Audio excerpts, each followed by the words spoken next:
Good afternoon. You're listening to the new WCEG Network on WCEGTalkRadio.com. Click the live stream tab or watch us live on your smart TV, YouTube at WCEG Network. I'm Celeste Giordano, your show host, along with Sara, my co-host, and we're the Global Legacy and Wealth Building for the next hour. We're the worldwide community empowerment group where we speak life into the community. Like us on Facebook, follow us on Twitter and on Instagram at WCEG_talk_radio and at WCEG Network. Last but not least, our disclaimer: the topics and opinions are those of the show host and guest and not WCEG Network. Thank you for your continued support. Well, hello, ladies. How are you today? Good. Hi. Good. What a beautiful group of ladies we have here today, Sara, and I'm so glad to see you this month, and happy Valentine's Day to each of you. And I think we have Galentine's Day coming up also for your girlfriends.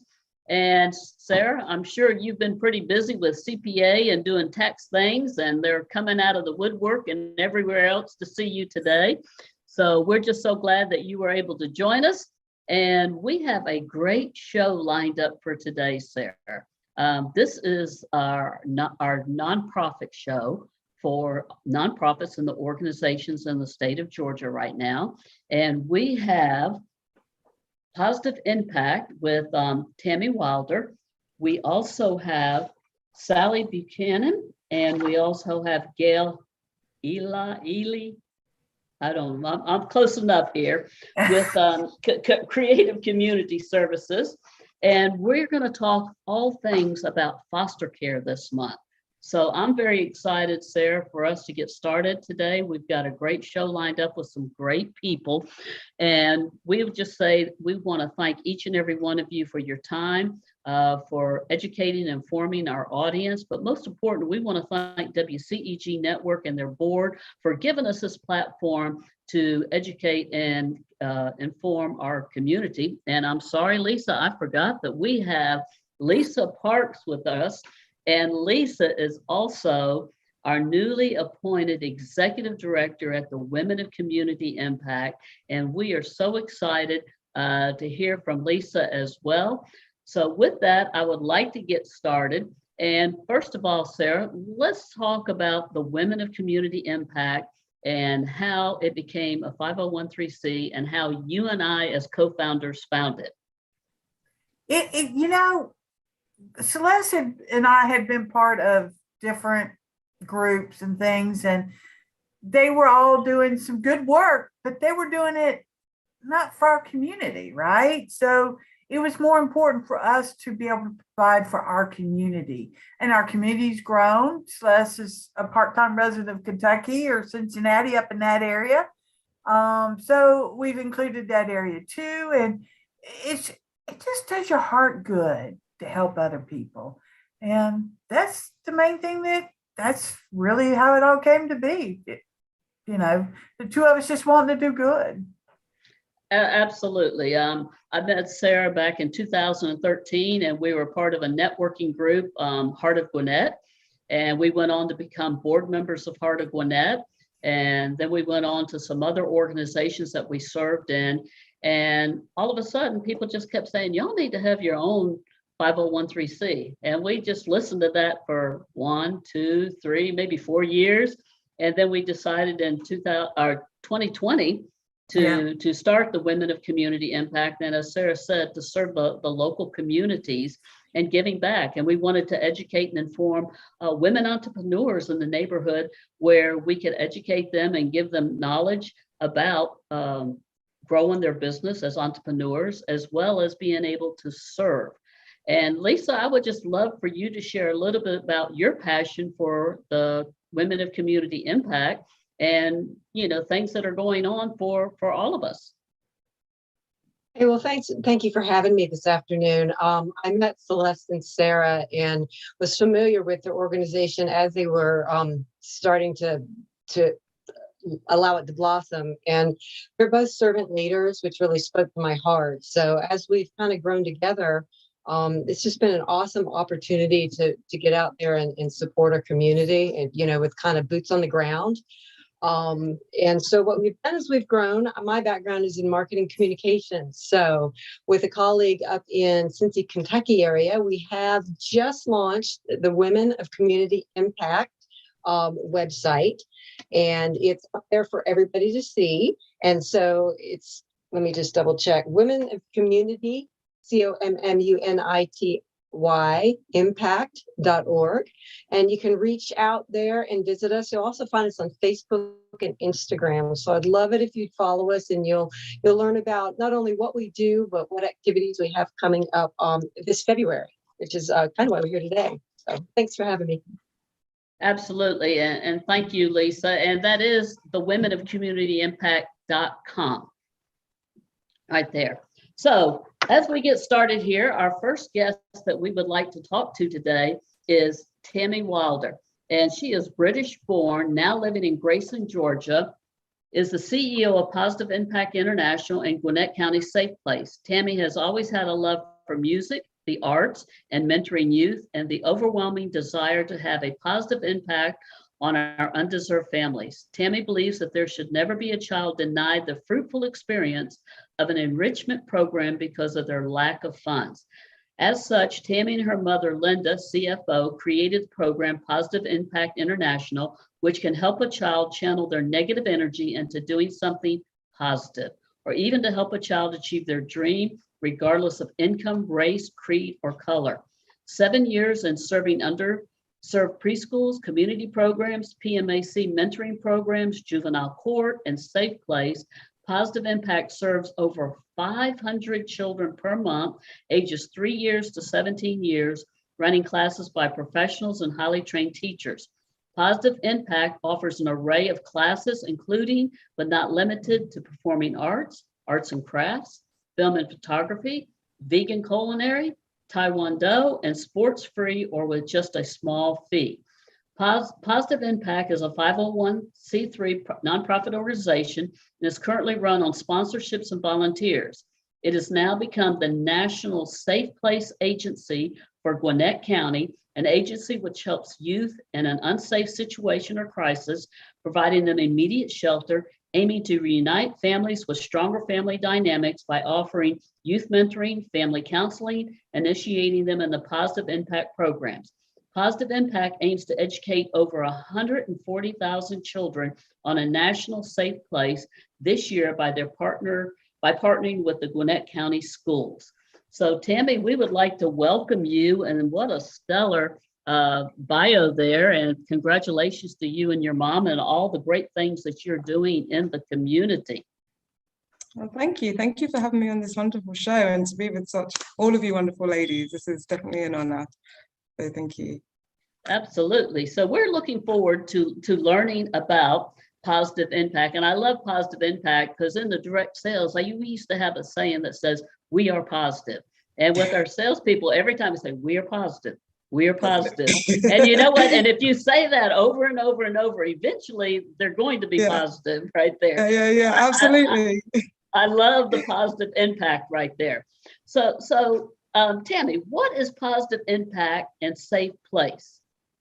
So kind of like in a nutshell, what you already described, we are a community organization that serve all children. So it's foster children, underserved children, any child that just needs a positive space to be able to create, have therapeutic outlets. And that's how we started, just being able to give these kids after school programs that were just enriching and they're connecting with their teachers and they're just learning things. And then we were reached out to by National Safe Place, which has been around for about 30 years, and they asked us to be the Safe Place agency for Gwinnett County. So basically any child that's in any dangerous situation in the community, at risk in any way, whether they've run away from home, been kicked out, or it could have been, we've got situations where we've had kids who have been out with their friends are drinking, They don't want to get in the car with them, but they also don't want to call their parents and tell them that they've been out. So they can go to any Quick Trip, any YMCA, and there are other small businesses in the community that become our safe place sites. They can go there and their staff are trained to call us to come and get them and then figure out what the next steps need to be. Do they need emergency shelter? Do we just need to help connect them back with home? Do we need to call DFACS? Because it might be a situation where it's going to end up, them going into foster care.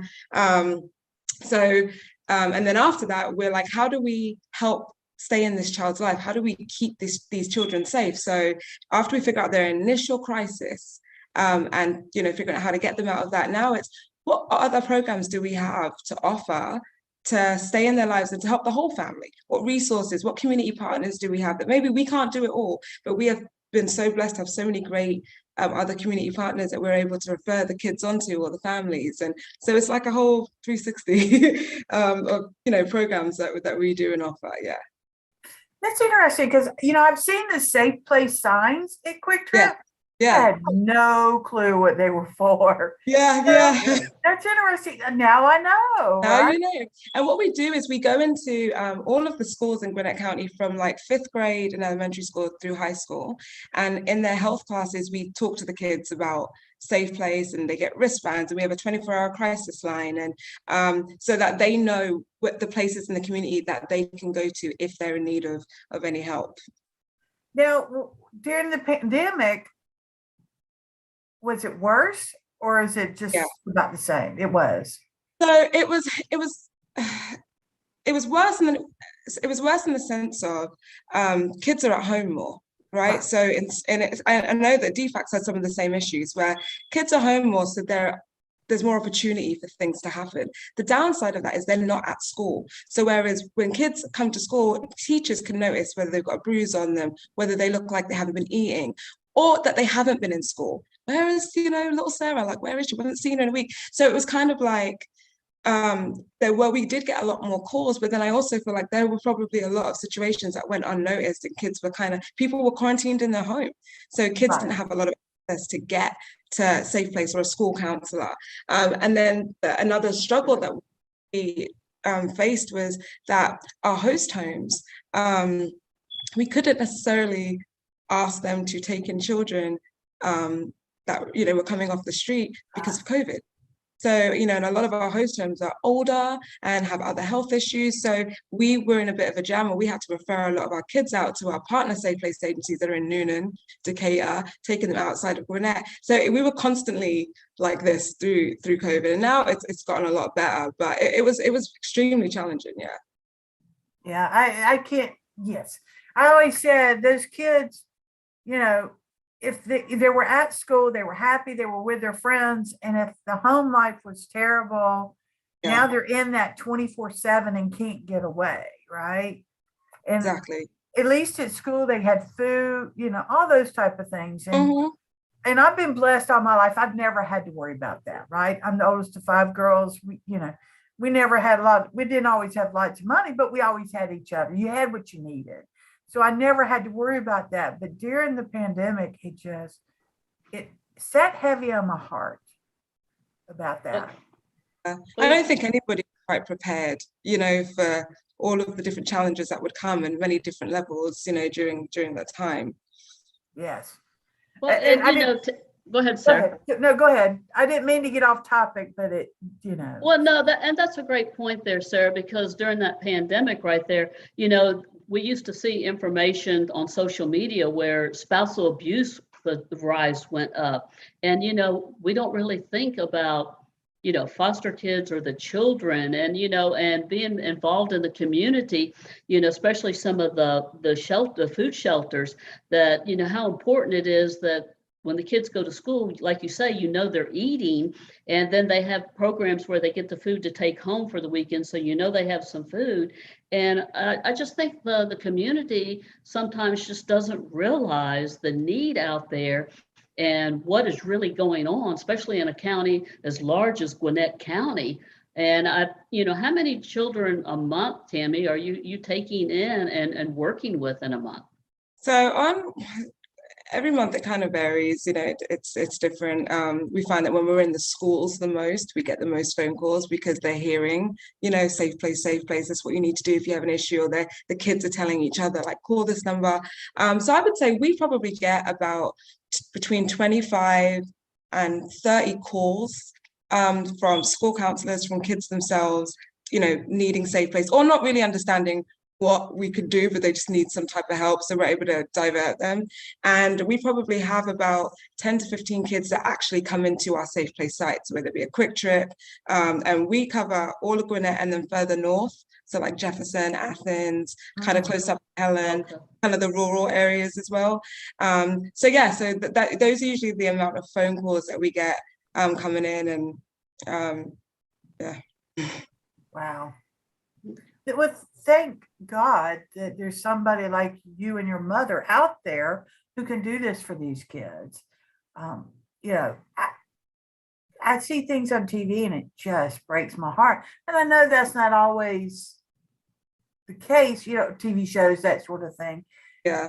It breaks my heart. Kids don't come into the world asking for any of this. Right. And I think something that's really important, and I know Sally will probably agree with this as well, is that even you don't necessarily have to be in our position where you are running an organization. Like the community, everybody in the community are important when it comes to looking out for kids. Like we want people to look out for all of these children that we serve, like you look out for your own. So it's kind of like when we were talking about kids going to school, you've got teachers, you've got therapists, you've got people that are like, this doesn't seem right with this kid, or what's going on, or your staff, or, people just been able to be eyes and ears, because the kids that are in foster care, they don't necessarily have their parents, or they're being moved from home to home. So, people don't necessarily track what's going on. Safe place kids, they're being moved from place to place. No one's really there like we are with our kids. We know what's going on. We know when if something doesn't seem right in their personality, if their school grades are struggling. But as a community, we can all take our own part in it by looking out for children, looking out for the kids in your neighborhood, looking out, if something doesn't seem right, knowing the different resources that are available in the community you might not be able to help them personally, but if you can hand them on to somebody and you kind of know who's out there in the community that serves these children, that is a huge help, like a huge help. People don't even realize how much just, asking a question to a child, or like I said, just knowing who's out there and being able to pass on information to help these kids, it makes a huge difference in their lives. Yes, absolutely. So Absolutely. How long have you been serving the community? So with Positive Impact and Safe Place, Positive Impact 9 years, we started in 2013. But I would say me personally, but way before that, just working with different organizations, volunteering. I actually started with the whole foster care side. I started with CCS and learned a lot from them and got a lot of training just working with Therapeutic youth. So I've been able to just learn a lot. This has definitely been part of my heart since I was a child. My parents always just taught us that if you've been given a lot, much is expected. So we just always need to find ways to serve. And my heart was always going towards children. I had a young man in here today. He's 24 and his car broke down. He just got a good job, and he just looked at me. He goes, nothing is going right. He's all on his own, and he was trying to do his own taxes, and he had an issue, and he just didn't know what to do. And my heart just hurt for him. He's trying to do everything right, and he kept sitting there going, "I'm going to be positive. It's going to be okay. I'm going to stay positive." And he said that probably about 30 times. And I looked at him. I said, I'm going to help you. I'm going to help you with this problem. It's not going to cost you anything. And the only thing I ask you to do is to pay that forward. And he had tears in his eyes. And he's trying so hard. And it just kind of broke my heart. Yeah. Absolutely. So Tammy, what got you involved in nonprofit work? I would definitely say my parents. Like I was, saying before, just growing up, we always did things with nonprofits, whether it was through our church or, when I was 17, I remember I asked my parents if I could I wanted to go to Jamaica because I love reggae music. And I was like, I want to go to Jamaica for my 17th birthday. And my dad said, okay, well, here's the deal. You can go for 2 weeks. The first week you have to serve. And I was like, okay. So they'd set me up with like a missions group, and I went and worked at an orphanage in Jamaica. And when I tell you, my eyes were opened to just like, you know, like when you see on TV and they've shown like the cradles, and it will be like, you know, 20, 30 babies, and they're just rocking themselves back and forth. And there's maybe 3 workers and that are having to go, and these kids aren't being changed and fed. And so we were helping to hold them, change them, feed them. And I just remember being like, I want to do this. Like, I didn't know exactly what capacity I would do it in, but my heart at that point was like, I got to do something like this. And so then after that, I just continued. And when I looked professionally what I wanted to do, like I had to have a strong musical background, but I was really interested in foster care. And then my parents started to become foster parents and help out. We always would have kids coming in our house that were having issues with their parents, and my parents would always be the house that everybody came to. But I think those were the things that were kind of being instilled in me from young. And then as I, you know, became an adult, had my own children, I'm like, this is definitely something that I want to do. I know that I'm happiest when I'm giving back. I'm happiest when I'm able to serve others. I want my children to follow that same example, because I just feel like it just gives a whole nother value to life. You know, it's just a deeper side. And so yeah, that's what got me going. Wow. Wow, very good. So what are some of the goals for this year for you and your mother? So I would say in 2 different ways. For positive impact, one of our major goals is just to be able to get our programs back running strong, because COVID, of course, the first thing that goes is all of your extracurricular classes, you know. So we've just been slowly starting them back and getting back with the families. We kept in touch with everybody, tried to do some Zoom classes, it wasn't the same. So just kind of getting back out there, getting, you know, the community knowing that our classes are back, we're here. So that's one of our biggest goals. And then also being able to get back into getting our donors and fundraising back for like our art supplies, and just because we try to not charge anything for any of our programs. We do not want money to be a factor. So just really getting back out there in the community and getting our name back out there and getting the programs going. And then for Safe Place, our biggest goal has been to actually have a crisis home. And we are like almost there. We're finishing some of the final things because we've had host homes for the past 5 years. And like I said, that's been awesome. And we still will keep our host homes, but we never want to tell a child that we don't have a bed for them. And so being able to have this home, we'll have 10 beds, and the kids, it's a short term, it's like 1 to 3 days that the kids will come and stay, but it kind of gives us that room to work with their families, or if we're working with DFACs and that child's not put in danger or staying in a hotel or staying on someone's couch, or, you know, some of this it's just not safe, be able to make sure they're in school, they're getting their food. So our biggest goal is to get this home open and to be able to serve more children. And also in doing that, kids that we get that are like 17 and are kind of like too old, so DFACs kind of pause on them because they're about to age out. The families are too grown to live at home, but they're too young to live by themselves. So we get a lot of kids in those situations. And so our goal this year is to help them be independent, get them finished school, whether it's a GED, get them working, get them in financial planning classes where they're budgeting, so that they don't become a homeless adult. So doing a lot of preventative things in that area, and then also helping them in their relationship with their family, you know, because kids don't realize how much they need family, whether it's biological or not. You need that support system. So just kind of helping them get along. So those are our big goals for this year, to, you know, get these kids some help. Absolutely. That's amazing. So who are you partnered with in Gwinnett County? So our main partners are going to be Gwinnett County Schools, Quick Trip, all of the Quick Trips, all of the YMCAs. Stars and Strikes is one of our partners. They do a big Christmas party for us every year, and we invite all the different foster care agencies, all the different groups that we work with. All the kids come out. We normally have about 400 to 500 kids that come out every year, and so that's one of our big partnerships. The Aurora Theatre has become one of our partners as well. And the Hudgens are one of our partners. So we just have a lot of different, depending on the different needs that we have. Viewpoint Health is also one of our partners. They will work with any of our families for free, especially if they don't have insurance. And they'll do as well. Yeah. So to name a few. So how do people get in touch with you and find out more information, and how can we get involved? Yes. Okay. So our Facebook, we use that a lot more than our website. I usually like to direct people to our Facebook, which is Positive Impact International. You know, if you go on Facebook and search us, we post a lot of the videos, a lot of, just so you can kind of in real time see what we're doing. You can see the kids, you can see the programs, you hear from them themselves or their parents. So that's one great way to find out what we're doing. Also, the www.nationalsafeplace.org, and that will just give you the whole scheme of all the Safe Place agencies, what the mission is, what we do. You can look up all the other Safe Place agencies across America. So that would be the other great resource to look at.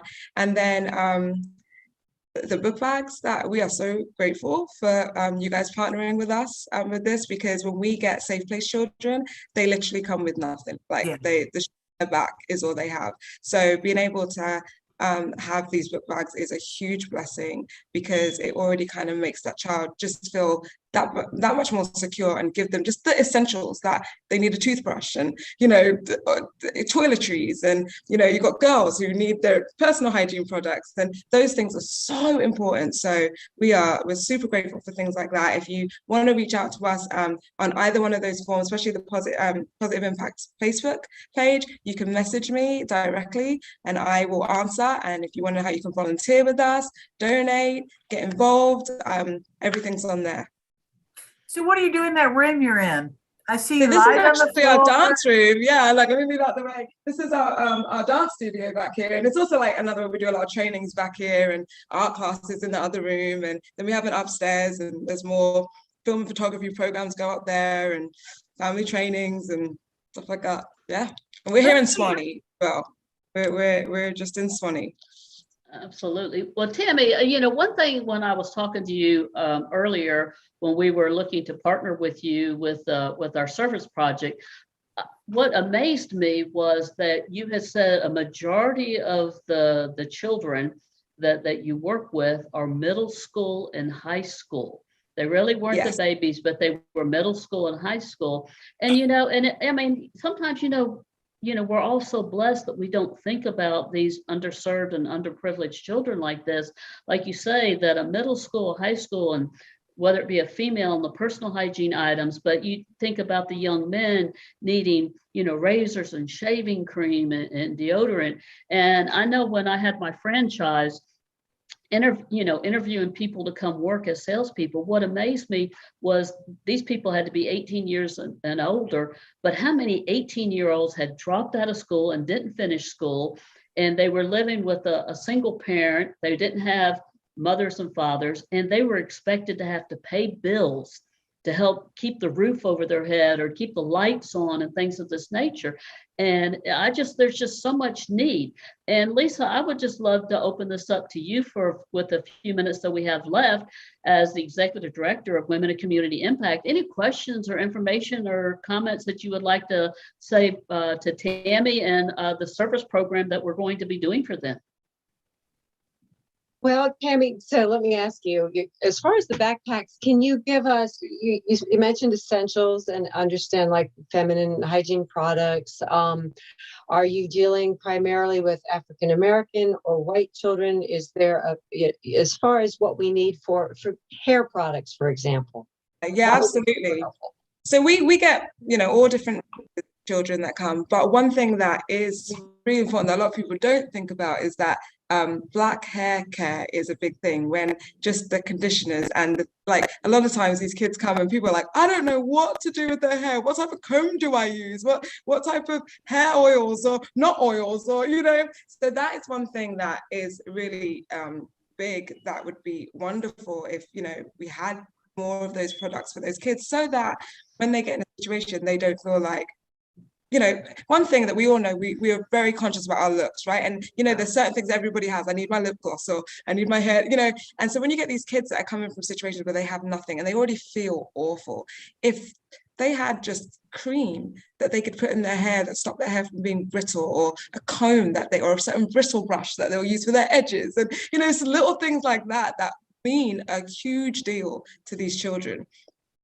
So, yeah. I'm sorry, Lisa, do we have like a list of that? Because I have no idea. I don't do much with my hair, I just comb it and whatever. So I don't if we could get a list like that so that we know what to get, the proper things to get. Yeah, absolutely. Absolutely. And I thought it would be important for just our listeners to note that when we create a backpack, it is going to be personalized, so that we open it up and it's something useful, and that they can feel, if you're donating your dollars, your hard-earned dollars, that you're connecting to a child and you're actually making a difference. Because like you said, that's so important. Your world is already just so torn apart, that if you can just have something that helps you have a little bit more sense of something you can control and contain, like your hair, So thank you, Tammy. Thanks for sharing that. Thank you guys for asking that question. That's super important. Absolutely. And Tammy, we just want to say, we want, please, you're going to be on the rest of the show with us, that we just appreciate everything that you're doing in our community. Our heart loves your heart. And I just admire you, and the fact of the matter of your parents that brought you up to be a servant leader. And because many children don't even know about serving, they don't know how to serve. They've never been introduced to serving. And as I was sharing with Gayle and Sally, I think I even shared it with you, that our youth mentorship program is something that's very near and dear to my heart, that we're looking forward to bringing to Gwinnett County and serving organizations such as the Positive Impact and other organizations, because these youth need this. We owe that to them to help them have a better life. And I just want to say thank you for everything that you do on behalf of Women and Community Impact and the WCEG radio show here. So thank you. Thank you for having me on the show. I'm grateful to be here. Absolutely. And I love listening to you talk. All right, man, that was just awesome right there. I'm super excited because the second half of the show here, we have Creative Community Service. And Creative Community Service is an award-winning private nonprofit organization serving children and teens in foster care, as well as adults with developmental disabilities and mental health needs in Georgia. CCS serves its clients and their families by providing direct community-based services, therapeutic foster homes and host homes, and specialized support and care.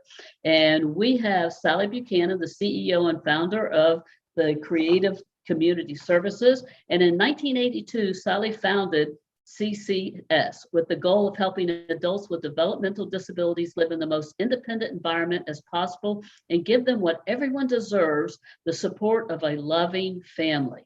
In 1988, Creative Community Services opened its doors to a new type of client, Georgia's most vulnerable children. Up to this point, kids throughout the state of Georgia with severe mental health concerns have three options: be transferred to another state, psychiatric care facility, or homelessness, because no community-based program existed in Georgia that understood their needs. Creative Community Services became the first agency in Georgia to provide therapeutic foster care.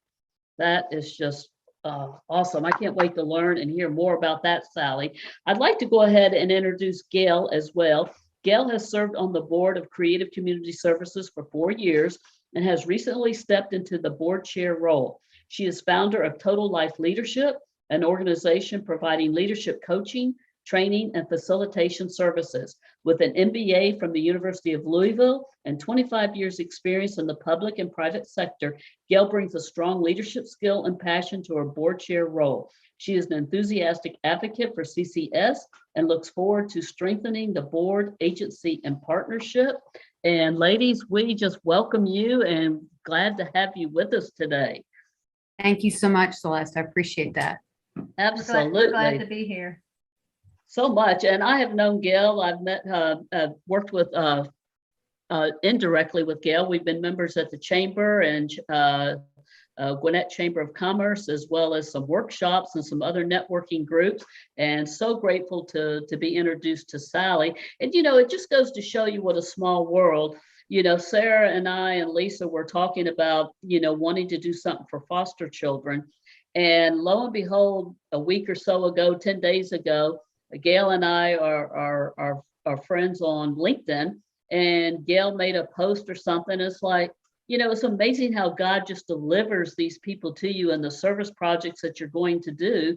And we were looking for organizations, and that's how we reached out to Gayle, and we got to learn more about Sally and CCS. And the same thing with Tammy. Tammy was introduced to us through our dear friend Maureen Cornwall with Home of Hope. And and we just all have such servant hearts, and it's amazing the circle that we have together and just serving and helping one another, and how blessed we are. So we're just grateful to have you here today. And Sara, I'm going to let you start with some questions for Sally, please. Okay. So Sally, what is the difference between foster care and therapeutic foster care? It's a great question, because a lot of people think that, they don't know what therapeutic foster care is, and you haven't heard it. And mainly because foster care, you always hear about it because of it being part of the Department of Family and Children's Services. And that's where the kids go, especially ones that are neglected or maybe abused as well. And therapeutic foster care is one step above that. We actually contract with the state of Georgia, with the Department of Family and Children's Services, and serve those youth that unfortunately have been very severely abused and or neglected. So they have physically and sexually, and that causes a tremendous amount of trauma. And we've learned more and more about trauma and what it does to young kids and how it carries on into their adulthood. So what we do with therapeutic foster care is we're working with those that are most in need. And most of our children have been in homes, DFACS homes, as many as 15, 20 homes, up to 30 homes at a time, until they realize that this is probably the best use of money, is to actually contract and have us as a nonprofit to serve them in a therapeutic way. Wow. Yeah, that's Yeah. I'm naive. I'm in my own little world. Don't know what's going on out there. So I had no idea. A lot of people don't. And that's why this is just a great opportunity. As long as we've been around since, we started therapeutic foster care in 1988. And it's amazing that it's like people don't know what we're doing, because we're so specialized, and we're serving a particular population that I think that most of the community thinks that, well, that's the state takes care of those kids, right? Or, you have the Department of Family and Children's Services, and they're a great partner to do that. But we get the opportunity to help serve those youth that are most in need and have the most complex needs. And by them being allowed for you to help them, I would imagine that only helps them further down the road to not have to not make things worse in their life, because they're getting help. They're having people to talk to. Again, I go back to TV shows that I've watched, right? Where you see that this child has been abused their whole life, and then they become the abuser because they don't know anything else. So by you helping them, you can stop all that. Right. And it's kind of like what Tammy, fortunately their, agency is able to work with the children and hopefully get them and give them a safe place. But a lot of those children, as Tammy knows, they kind of fall through the cracks, and there's a lot of kids out there. And again, it's like that, if it doesn't get reported, then you don't know about it. And our youth, you're exactly right about the trauma, and how do you affect that child so that when they grow up, that doesn't become part of who they are or their identifying factor. So we work with a lot of, middle-aged youth, and also teenagers. So we have the middle school and teenage. That's usually when a lot of that comes out.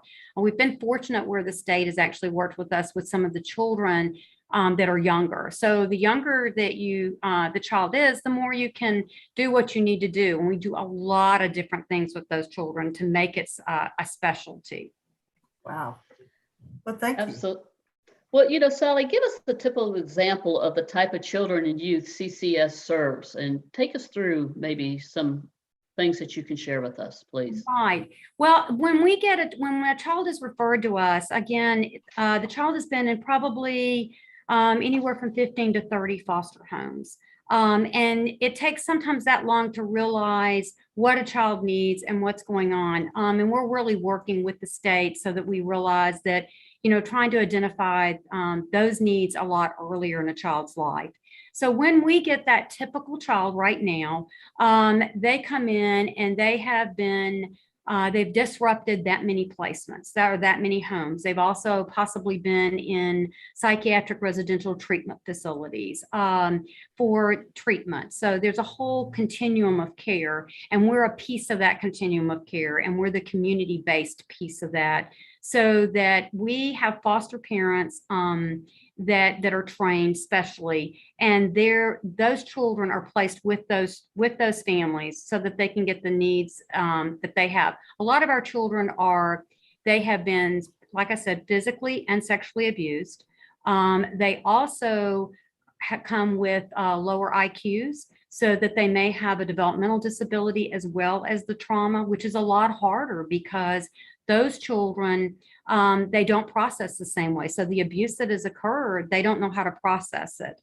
Then you also we work with the LGBTQ plus community, which is a really huge thing that we're starting to reach out and really serve youth that do, that identify as LGBTQ plus. And that's really important because that's a part of the community and a part of the child's life that they need to be understood. So that's some of our typical types of children that we have. Like I said, we do get some children that are younger, which is great, and you can start, but then you also, it's pretty heartbreaking because they have suffered so much abuse, so they've come to us a lot sooner. But we do make a difference, and with the help of everything in the community and the help of everyone, especially our foster parents and our workers, we develop a life for them, and we can, serve them through partnering with a lot of different agencies for all the services that these children need. So what special support is provided to CCS children and youth that is not provided in those in typical foster care? One of the things is we have the advantage where when we recruit our foster parents, they go through a very rigorous training process. They also, only one child typically is placed in a home, and then they have to be matched with that family. So it's not so much about whether you have a room available or a bed available or that you're serving a number of different children. We won't know that how important it is to be, especially picked for this, a family that's especially picked for this child. It's interesting because I always say it's almost like speed dating. So it's kind of like, you really, really want to do your very best at looking at, what's the best family, what does this child need in a very short period of time, in making those decisions and learning about that child, and then learning about the family and what their strengths are and what type of child do they best work with, because every parent cannot work with every child. If you have a child with autism, not everyone has that ability to do that. But we give them that skill set, and we teach them those. And then the children also, Tammy mentioned Viewpoint. We have a lot of our mental health facilities that actually do the therapy for our kids because they also need therapy. So they receive weekly therapy.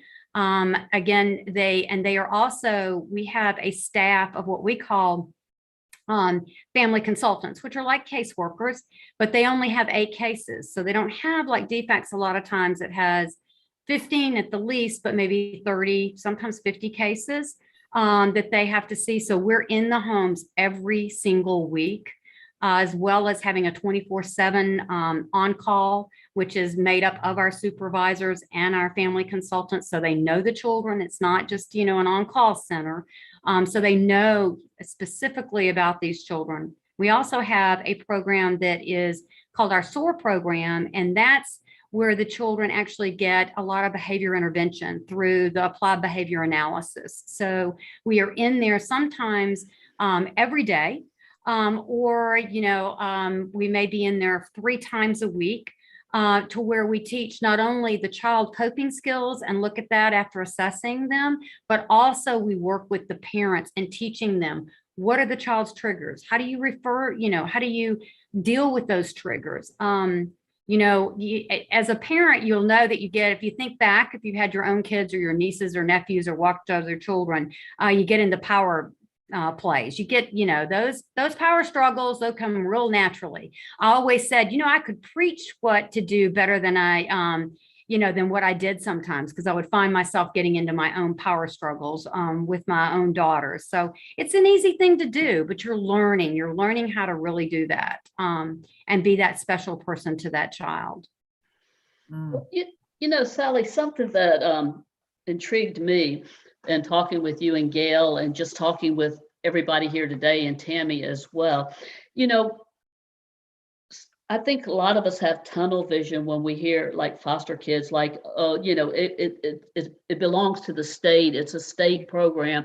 This says what enlightened me and educated me was how many nonprofit organizations, if it wasn't for the nonprofit organizations of like Positive Impact and CCS that helps with that DFACS. I mean, really, the state is very much relying on you guys helping control the situation. I don't know if control is the right word, but in serving this whole thing, because as we spoke earlier, and Sally, if you would maybe explain it a little bit better, where like Tammy and them is like in the beginning stages where they first come, and then we're into DFACS, and then we're in going through CCS with foster parents. I mean, it's a lot of collaboration and camaraderie and working together, other nonprofits working together and helping. It's not just DFACS. That's right. And we're definitely big. There's a partnership with DFACS. There's a partnership with other nonprofit agencies that we all have as nonprofits, which is so important. We have people that volunteer. We have agencies that do tutoring and things like what Tammy's talking about with what she did with their agency. That helps because it's not just for the kids that are before they get into DFACS. It's after they are part of DFACS. It's so important for that partnership. It does take a village to raise a child. It really does. That is why the state really does rely on nonprofits to help.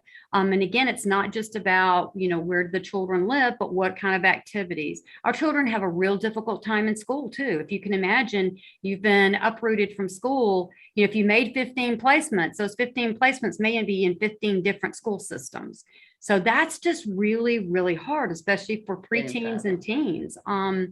It's just amazing to really think about, if you think about a trauma that you might have gone through and how that you've dealt with that, and then think about children dealing with a trauma and just being uprooted from their family.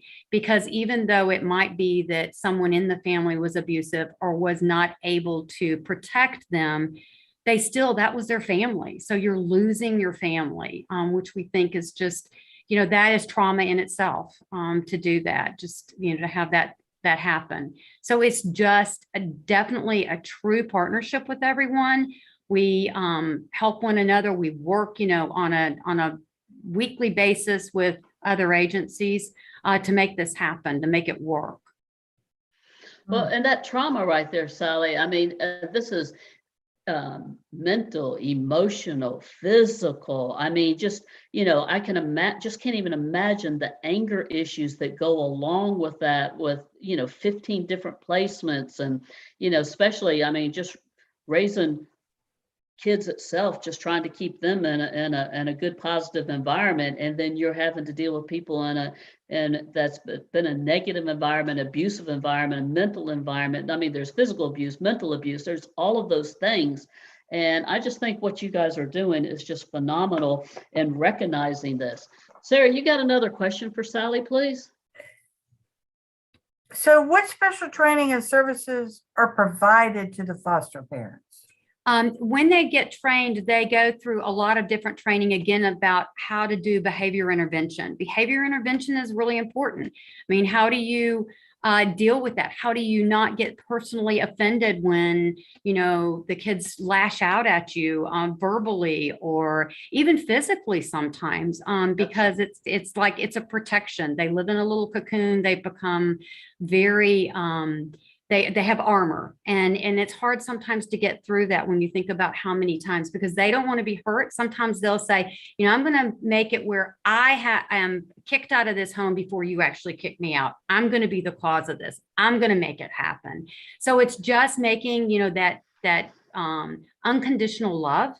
But along with the love, you do have to have, like I said, the special training. So you have someone that's training with you on a weekly basis. You have support groups that we do. We also, like I said, I have the behavior intervention program, which is our applied behavior analysis. And those behavior specialists are working with those families and with those youth to recognize it. I think one of the things is also getting our youth involved in outside curricular activities. And so we work with the coaches, we work with the after school programs, all of those things, because you're going to have that so that those kids don't get kicked out. And that's just so important. How do they learn to communicate with, effectively? And how do they learn how to, their peer relationships? It's hard enough for kids when they're that age anyway, but then you have the other things going on in your life, and you have a lot of history. And all of those there's triggers, so somebody can say something, and your first thing is that you're going to lash out and hit them. And how do you teach them not to do that, to walk away? Those are the things that we work on, and we work with the parents. So you get a lot of training. I got my training before I had my kids. So I thought, well, this is probably going to help me, I hope. Now we might want to ask them if that really did help them. But I think that, just knowing how to do that and what to do it, and giving the parents the tools, because a lot of times you just don't have the tools. And that's why a lot of families lash out or have actually ended up abusing children. They don't have those tools. They don't know what's going on because things are affecting their lives. So I think that that's just so important to understand. It's a whole family thing. We're really working on kinship care, because one of the things that's become more clear is that everybody still wants their families. It doesn't matter whatever your mom or your dad or your uncle or sister or brother did, you still want that family. That's really, that's unconditional. If we all think about our own personal families.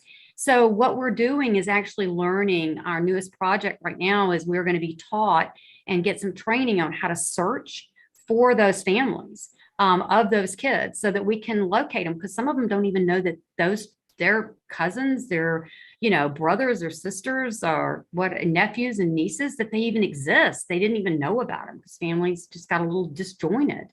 Or maybe very dysfunctional. So we're really going to learn how to search for that and find those families. Right now, we found families for 10 of our kids, and those have been the most successful, because then you have those forever homes. So when they do age out of defects, what happens? I mean, when our kids turn 21, or they can sign out at 18. I don't know of too many people, even though we all think that we're grown up at 18 years old. It's a shocker when you realize that that's really not the way it really is. So we want to have that forever family, so that you have someone, even if you go to college, where do you go when the dorm closes? On Christmas break. Right. Yeah, exactly. Where do you go? I mean, if you don't have anybody, I mean, you're kind of just out there. So I think that, it makes you a part of being a very productive part of the community as well. So we're responsible for our children. It's just not Department of Family and Children's Services. This is our future, which is just so critical to know that. And for them to be, again, I think you were talking, Celeste, about the youth mentors. I mean, if you talk to Tammy, how did Tammy get into this? That's some of my same story. How did I get into that? It was like, oh my gosh, it's doing all of that volunteer stuff. I did a lot of mission work. We led youth groups and things like that. It's like, you've got to expose kids to what's out there. And there's always somebody that has something that's happened to them that's a little bit worse than what you did. It's like, oh, by the grace of God, I didn't have that happen to me. So I think that that's just, there's so many things we can do for these kids and for our kids. They're not just these kids, they're our kids and our future. Absolutely. We have about 6 minutes, and I want to ask Gayle, what are the 3 best ways for businesses and individuals to help?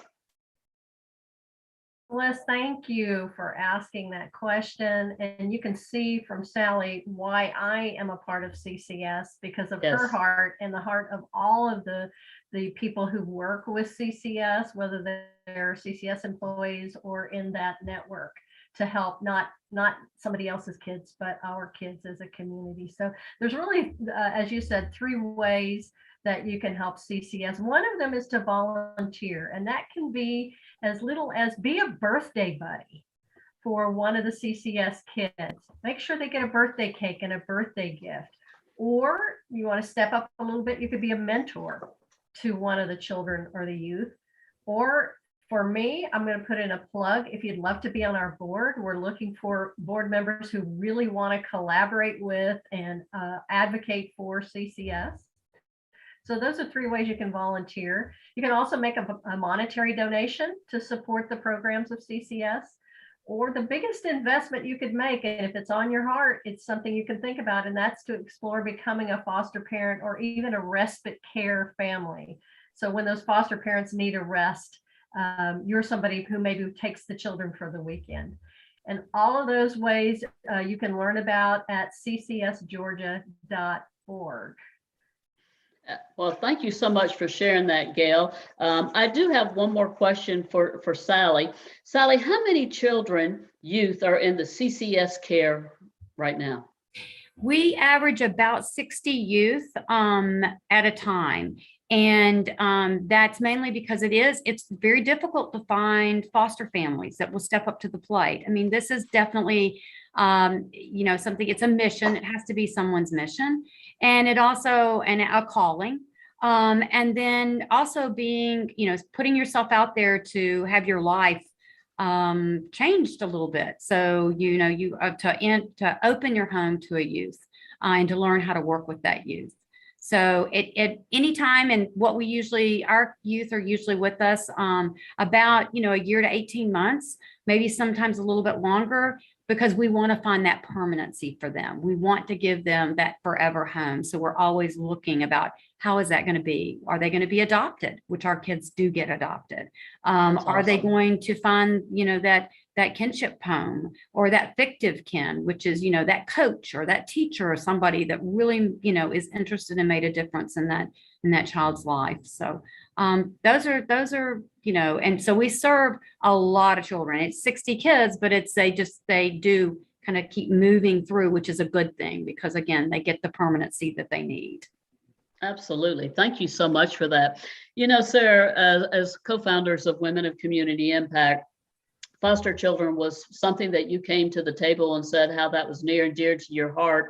And I am just so grateful that you have brought that to our attention, and how Women of Community Impact is making that a mission this year to include foster children in these organizations.